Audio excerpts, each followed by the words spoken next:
नमस्कार दोस्तों, मैं हूं मनविंदर और मेरे चैनल पे आप सभी लोगों का बहुत स्वागत है। सभी का मैं खैर मकदम करती हूं दोस्तों।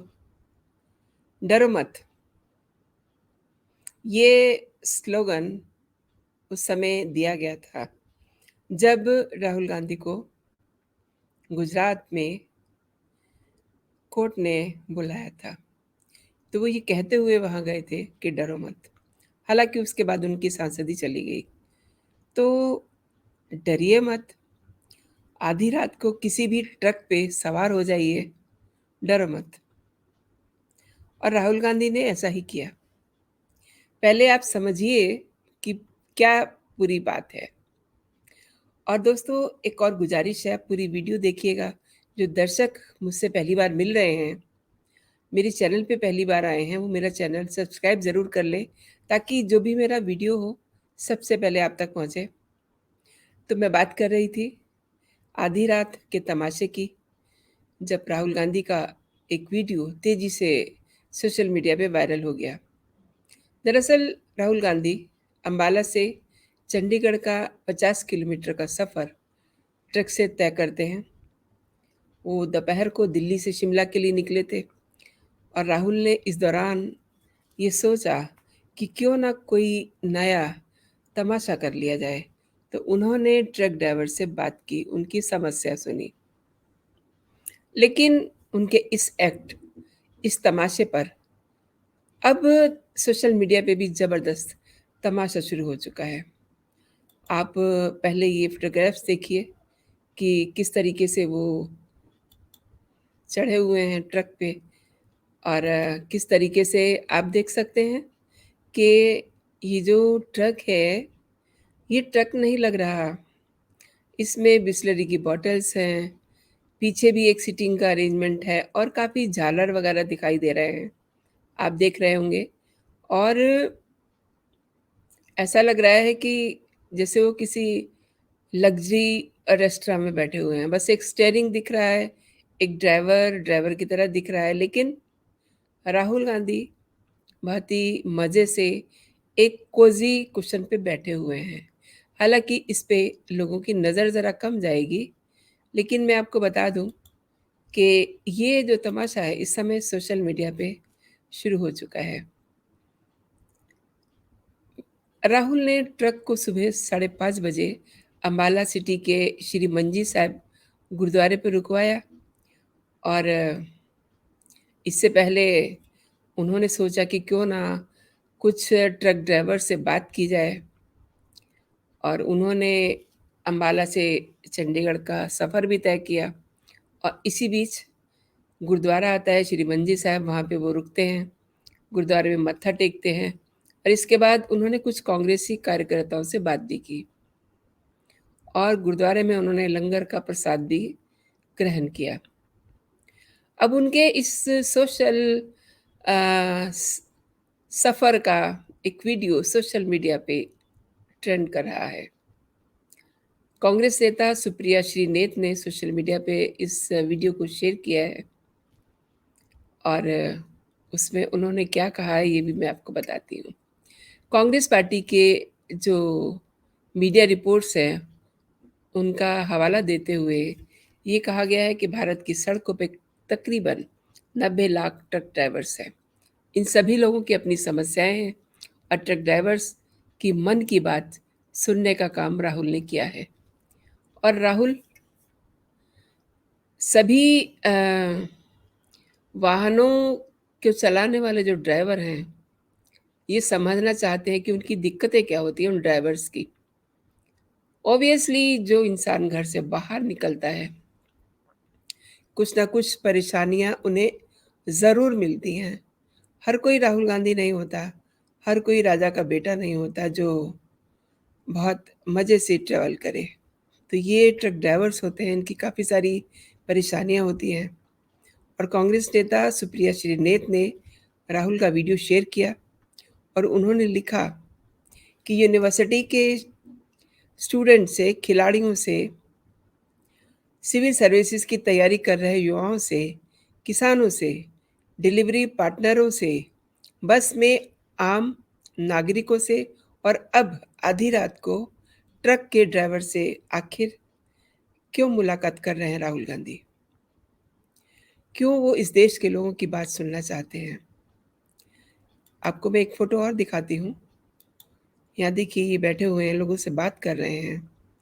ये तो गुरुद्वारे में वो बैठे हुए बात कर रहे हैं, लेकिन ये ट्रक में देखिए, बिल्कुल ट्रक ड्राइवर जो है वो उनको देख रहा है और राहुल गांधी सामने की तरफ देख रहे हैं। लेकिन कांग्रेस नेता श्री नेत कहती हैं कि वो ड्राइवरों से मुलाकात करना चाहते हैं, मुलाकात कर रहे हैं, क्योंकि वो इस देश के लोगों की बात सुनना चाहते हैं, उनकी चुनौतियाँ, उनकी परेशानियों को समझना चाहते हैं। और वो जोड़ती हैं इसी में कि ऐसा लगता है कि विश्वास सा झलक रहा है, कोई तो है जो लोगों के साथ खड़ा है, कोई तो है जो उनके बेहतर कल के लिए किसी भी तरह की कुर्बानी देने को तैयार है। कोई तो है जो नफ़रत के बाज़ार में मोहब्बत की दुकान खोल रहा है। धीरे-धीरे एहसास हो रहा है कि ये देश लौट जाना चाहता है मोहब्बत और अमन के रास्ते पे। धीरे से ये देश आखिर चल ही पड़ा राहुल गांधी के साथ। अब इसके साथ ही एक पलटवार शुरू हो गया सोशल मीडिया पे। आप देखिए अमन पटेल ने क्या लिखा है। वो लिखते हैं कि इस व्यक्ति का कोई जवाब नहीं है यार। कभी बेरोजगार छात्रों के बीच, कभी युवाओं के साथ, कभी झुग्गी-झोंपड़ियों में रहने वालों के साथ बातचीत करना और अब ट्रक ड्राइवरों से मिल कर के उनसे बात करना और यात्रा करना। ये सब करके राहुल गांधी क्या हासिल करना चाहते हैं? ये सब करके वो प्रधानमंत्री नहीं बन जाएँगे, फिर भी वे ऐसा क्यों करते हैं?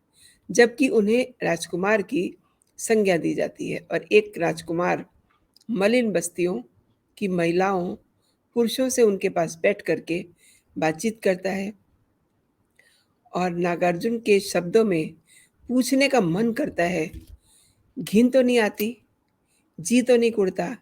ये पूछ भी लूँ, लेकिन जिस खानदान से इस व्यक्ति का नाता है, उसका इतिहास बताता है कि ये खानदान हमेशा देश के गरीब गुरबा के साथ रहा है और इनके बीच का जो संबंध है वो बहुत पुराना है, घनिष्ठ है और राहुल लगातार अपने व्यवहार से अपनी खींची रेखा को मिटा करके एक नई बड़ी रेखा खींचते जा रहे हैं। वे आने वाले समय के राजनीति की दिशा तय करने वाले राजनेता साबित होंगे।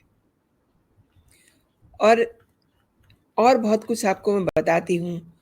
ये तो कुछ मिली-जुली सी प्रक्रिया है, जो लोगों ने उनके बारे में कही है। लेकिन मैं आपको बताती हूँ कि उनको किस तरीके से इस समय सोशल मीडिया पे ट्रोल किया जा रहा है। ये बहुत सारी बातें लोगों ने लिखी हैं, गोपाल स्वामी हैं। इन्होंने कहा है कि 20 साल पहले ट्रक चलाना चाहिए था भाई। यानी कि इनको ये लग रहा है कि राहुल गांधी थोड़ी देर से पहुँचे हैं। और अब आप ये देखिए, ये क्या कह रहे हैं योगेश गुप्ता, इसको लेकर के मनरेगा योजना में शामिल करवा दो। इसका बेरोज़गारी से और लोगों का टाइम खराब करने से पीछा छूटेगा। दीपक सिंह कह रहे हैं कि ये सब नौटंकी है। फ़ोटो निकलवाने के बाद राहुल गांधी बैंकॉक या इटली चले जाएँगे और नसीब से इन्हें कर्नाटक मिल गया है, आगे अब भूल जाओ। डॉक्टर रोहित उपाध्याय कहते हैं ये आदमी भी हद है। मोना पटेल लिख रही हैं कि नवरो पटलोस कामधंधा नाही काही। ये मराठी में इन्होंने लिखा है। और गौरव विनोद दुबे कहते हैं कि mister Bean India. Mahendra Vikram कहते हैं इतनी मिनरल वाटर की बोतल लेकर के कौन सा ड्राइवर चलता है। अंकित पाटीदार कहते हैं ट्रक ड्राइवर ने राहुल गांधी से ज़रूर कहा होगा कि पिछले 5-7 साल में जो रोड और हाईवे बन गए हैं, तब से गाड़ी चलाने में मज़ा आता है, वरना कांग्रेस सरकार में तो गड्ढे ही रोड पे हुआ करती थी। अजय चतुर्वेदी कह रहे हैं कि इस सब से कुछ नहीं होता। जनता ये जानना चाहती है कि किसी ने राहुल गांधी के पैर छुए या नहीं। अगले चुनाव में वोटिंग इसी आधार पे होगी। EVM have been recalibrated accordingly, just like ATM post demo. बापू खेत मेल्स कहते हैं, लाहौर बॉर्डर तक छोड़ के जाओ। अपने आपके दादा ने जो आतंकवादी पाकिस्तान बनाया है, उसकी हालत देख कर के आओ। भिखारी की तरह कटोरा लेके घूम रहा है वो। आंखें फाड़ के देख लो एक बार, फिर भारत पर बोलो। विदेश में जाकर के भारत की बुराई करते हो। लोकतंत्र खतरे में है। लोकतंत्र खतरे में है, ये आप चिल्लाते हो। जरा अपना इतिहास पढ़ लो। बलबीर सिंह वारकड़े ने कहा है कि मूर्खता की कोई सीमा नहीं होती। बताओ ट्रक वालों को क्या समस्या होगी? गडकरी साहब ने इतने अच्छे रोड बना दिए हैं, तो इनको तो गाड़ी चलाने में भी मजा आ रहा होगा। इसे मूर्खता की पराकाष्ठा ही कहेंगे। लॉर्ड थेनोस कहते हैं, अरे अकल के अंधे, मोदी जी के देश के प्रधानमंत्री हैं तो उनका एक प्रोटोकॉल होता है, कहाँ जाना है कहाँ नहीं जाना है। ये पप्पू एक भूतपूर्व सांसद है। पता नहीं कैसे कैसे लोगों को ब्लू टिक मिल जाती है। ये ब्लू टिक जो है, ये ट्विटर वाले ब्लू टिक की बात कर रहे हैं। और शिवम गुलाटी कह रहे हैं कि high hopes after Karnataka, but reality check waiting in 2024। Good luck Pappu. Ravi Singh ने कहा है कि पप्पू ठेले वाला। अमित द्विवेदी इसी पर कहते हैं, अच्छा प्रयास है, पप्पू का लेवल हटेगा। शिव कुमार पांडे ये कह रहे हैं कि राहुल गांधी ट्रक पर सवार होकर के ट्रक ड्राइवरों का हालचाल जान रहे हैं, लेकिन कांग्रेस के मुख्यमंत्री अपनी कुर्सी के लिए लड़ाई कर रहे हैं। पायलट से राजस्थान में और राजस्थान की बेटियां दर दर भटक रही हैं, बिहार और अन्य प्रदेशों में जाकर के भीख मांग रही हैं।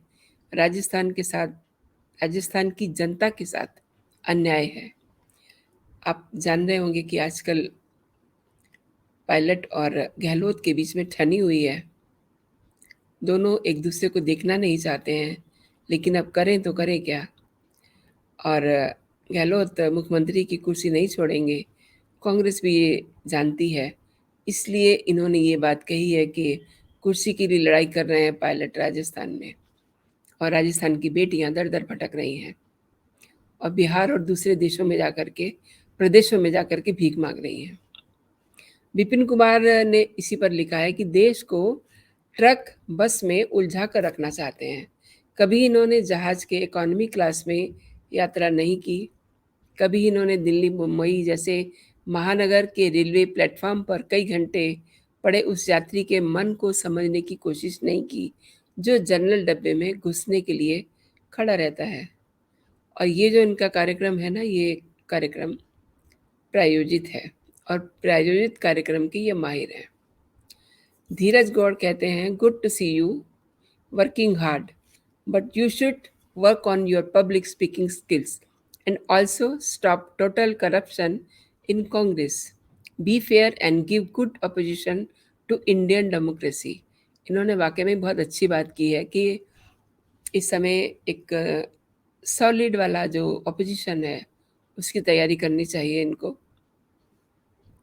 तो दोस्तों, इस तरीके से ये जो श्री नेत का ट्वीट है, ज़बरदस्त तरीके से वायरल हो रहा है।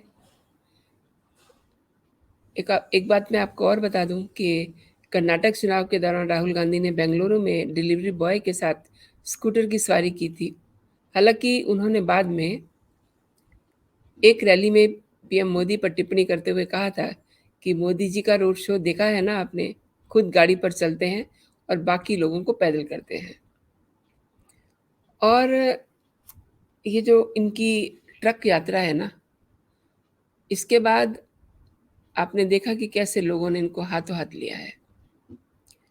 काफ़ी कुछ कहा है, काफ़ी कुछ राहुल के समझने के लिए है कि आधी रात को किसी भी ट्रक में सवार होकर के ये ऐसा कोई प्रायोजित कार्यक्रम करके लोगों को लुभा नहीं सकते।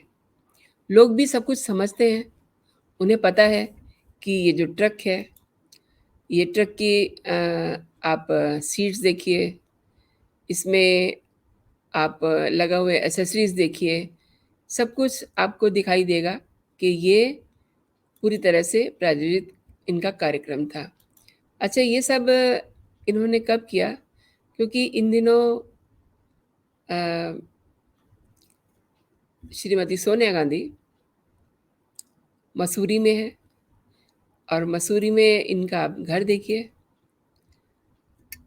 देश में इतनी गर्मी पड़ रही है और ये इस खूबसूरत महल में अपनी गर्मियाँ बिता रही हैं। इनके साथ इनकी बेटी भी है।